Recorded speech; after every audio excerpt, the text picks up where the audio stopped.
ఇవాళ తెలుగు రాష్ట్రాల్లో అంటం కంటే దేశవ్యాపితంగా పుష్ప హీరో అల్లు అర్జున్ బెయిల్ రద్దవుతుందా, మళ్ళా జైల్లోకి వెళ్తాడా, చాలా పెద్ద హాట్ టాపిక్గా నడుస్తూ ఉన్నది. అసలు బెయిల్ ఇచ్చిన తర్వాత బెయిల్ రద్దు చేయటం సాధ్యపడుతుందా? నెంబర్ 1.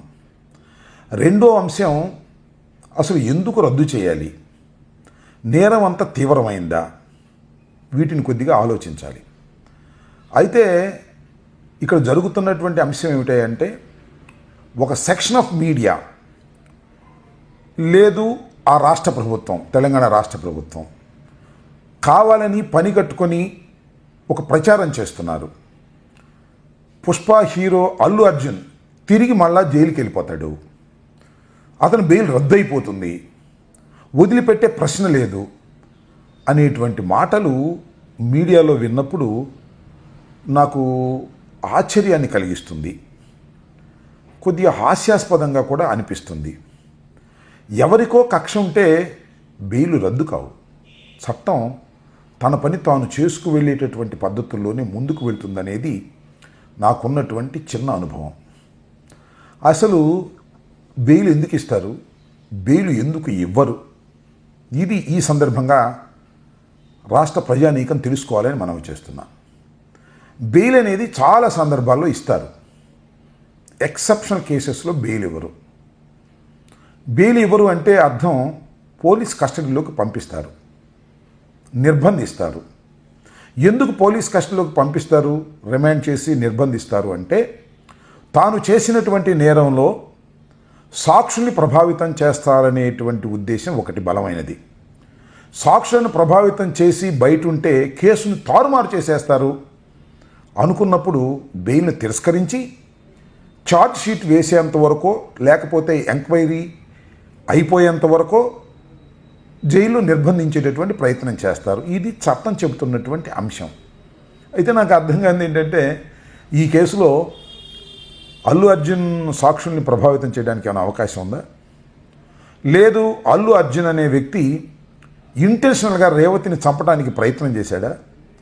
అసలు రేవతి చనిపోతుందని అతనికి తెలుసా? లేదు, రేవతి కుమారుడు సీరియస్గా ఉన్నదనే విషయం ఆ తర్వాత తెలుసుకోవచ్చు, కానీ అప్పుడు తెలుసా? అసలు అల్లు అర్జున్ యొక్క ఇంటెన్షన్ ఏంటి?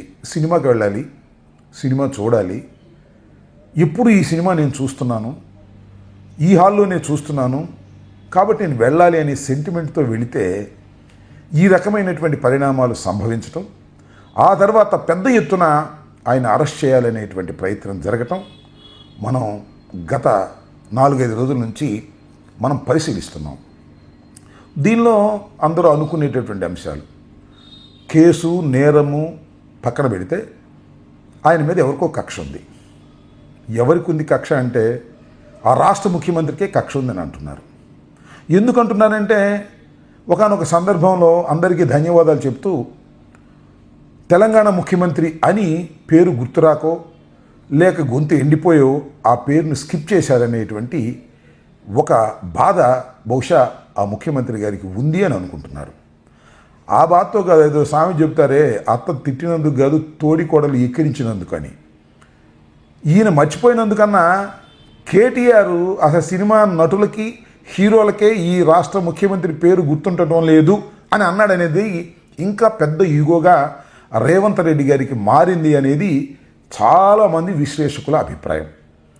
నాకు తెలియగలుగుతానండి, పేరు మర్చిపోతే ముఖ్యమంత్రి గారి పేరు మర్చిపోతేనో, లేక ముఖ్యమంత్రి గారి కోపం వస్తేనో, లేకపోతే కేటీఆర్ గారు దెప్పి పొడిస్తేనో అన్యాయంగా అనవసరంగా తీసుకెళ్ళి లోపల పెట్టేయడం ధర్మమేనంటారా? ఇది తగునా? ఆలోచించుకోవాలి ప్రజానీకం. నాకు ఇంకోటి కూడా అనిపిస్తుంది, అదేమిటంటే, ఒక సెక్షన్ ఆఫ్ మీడియా అండ్ రాష్ట్ర ప్రభుత్వంలో ఒక భాగం, కాంగ్రెస్లో అందరూ కాదని నా అభిప్రాయం, ఒక భాగం అల్లు అర్జున్ని, అల్లు కుటుంబాన్ని ఒక రకంగా బ్లాక్మెయిల్ చేస్తున్నారు. త్వరలో వెళ్ళిపోతాడు లోపలికి, అరెస్ట్ చేసేస్తారు, బెయిల్ రద్దు అయిపోద్ది అని భయపెట్టేటటువంటి ప్రయత్నం చేస్తున్నారు. నాకున్నటువంటి అవగాహన మేరకు హీరోలు సినిమాల్లో బ్రహ్మాండంగా ఉంటారు కానీ నిజ జీవితంలో వారికి అంతగా గొప్ప ఆలోచన విధానాలు ఉండవని నా వ్యక్తిగతమైనటువంటి అభిప్రాయాలు. ఇలాంటి సిచ్యువేషన్ని ఎదుర్కోవడానికి సాహసం చేయరనేది కూడా నా అభిప్రాయం. ఎందుకంటే అద్దాల మెడలో ఉండేటటువంటి వ్యక్తులు సినిమా హీరోలు. సరే, సినిమా హీరో అరెస్ట్ అయినప్పుడు రిలీజ్ అయిన తర్వాత ఆయన్ని పరామర్శించడానికి వెళ్ళటం అనేది తోటి నటుడిది చాలా సహజమైనటువంటి అంశం. ఇక్కడ కొంతమంది ఏమంటారంటే ఆయన అయితే పరామర్శించడానికి వెళ్తారు కానీ రేవతి కుటుంబ సభ్యుడు ఆసుపత్రిలో ఉంటే పరామర్శించడానికి వెళ్ళడా, ఇది ఒక వాదన. వెళ్ళరు వాళ్ళు. ఎందుకు వెళ్తారు? కన్సర్న్ ఇతనితో ఉంటుంది, సినిమా హీరో తోటి హీరో అని. అయితే సహాయం చేయటానికి ముందుకు రాకోకుండా అల్లు అర్జున్ కుటుంబం ఉందా? లేదు కదా. ఎమ్మటే వారు ప్రకటించారు కదా, 25 లక్షలు ఇస్తామన్నారు. వారి యోగక్షేమాలు తెలుసుకోవాలనేటువంటి ప్రయత్నం చేస్తున్నారు. ఇది తప్పెలా అవుతుంది నాకు అర్థం కాలేదు. కేవలం మన కోపం ఉంటేనో, మన పేరు స్మరించలేదనో, మనం కక్షగట్టి లోపల పెట్టేసి చట్టాన్ని వాడేసుకుంటే ఇది తగునా అనేది రాష్ట్ర ప్రజానీకం కన్నా కూడా సినిమా ఫీల్డ్లో ఉన్నటువంటి వ్యక్తులు ఆలోచించుకోవాలని నేను ఈ సందర్భంగా గుర్తు చేస్తున్నా. దాంతోపాటు ఇంకో విషయం చెప్పాలి. ఇక్కడ అల్లు కుటుంబం, అదేవిధంగా మెగా కుటుంబం చాలా సన్నిహితులు. నేను గతంలో కూడా చెప్పా, ఒకరి మీద ఒకరు ఆధారపడి రాజకీయాల్లో కానీ సినిమాల్లో కానీ పైకొచ్చినటువంటి వ్యక్తులు. ఇక్కడ అల్లూరు రామలింగయ్య గారిని మనం గుర్తుపెట్టుకోవాలి. అల్లూరు రామలింగయ్య గారితో వియ్యం పొందిన తర్వాతే చిరంజీవి గారు మెగాస్టార్గా వెళ్ళారు. మెగాస్టార్గా వెళ్ళడానికి అల్లు అరవింద్ గారి కృషి కూడా ఉందని నేను విశ్వసిస్తాను, నమ్ముతాను. ఇవాళ వారు ఈ స్టేజ్లో ఉన్నారంటే పరస్పర సహకారంతోనే ఉన్నారు. మొన్న కూడా వారు పరస్పరంగా సహకరించుకున్నారు. రిలీజ్ అయిన తర్వాత తన్ను పరామర్శించడానికి తోటి నటులందరూ వచ్చిన తర్వాత ఆయన సురేఖ గారి ఆహ్వానం మేరకు చిరంజీవి గారి ఇంటికి వెళ్ళారు. అక్కడి నుంచి నాగబాబు గారి ఇంటికి వెళ్ళారు. ఒక మంచి సంకేతాన్ని పంపించారు, మేమంతా ఒకటేనో కష్టకాలంలో కలిసి ఉంటామని. శభాష్, దాన్ని మనం మెచ్చుకోవలసిందే. అయితే ఇక్కడ ఒక చిన్న మాట నేను చెప్పాలని అనుకుంటున్నాను, తప్పుగా భావించొద్దు. కానీ రాష్ట్ర ఉప ముఖ్యమంత్రిగా ఉన్నటువంటి పవన్ కళ్యాణ్ గారికి మాత్రం ఆయనకి ఫోన్ చేసి పరామర్శించినట్టు కానీ వీరు వారు మాట్లాడుకున్నట్టు కానీ ఎక్కడా కనిపించలేదు. సైలెంట్గా ఉన్నారు. అంటే జరిగినటువంటి విషయాన్ని సైలెంట్గా ఉన్నాడంటే ఆయన దీన్ని కొంతమేరకు ఆమోదిస్తున్నారు అనేటువంటి భావన కలుగుతూ ఉంది. చట్టం తన పని తాను చేసుకుపోతుందని రేవంత్ రెడ్డి గారు చెప్పినటువంటి మాటల్ని సపోర్ట్ చేస్తున్నారేమోననే విధంగా అందరికీ కనిపిస్తుంది. నేను ఇక్కడ చాలా స్పష్టంగా చెప్పదలుచుకుంది ఏమిటంటే పవన్ కళ్యాణ్ గారికి అల్లు అర్జున్ వ్యవహారం నచ్చకపోవచ్చు.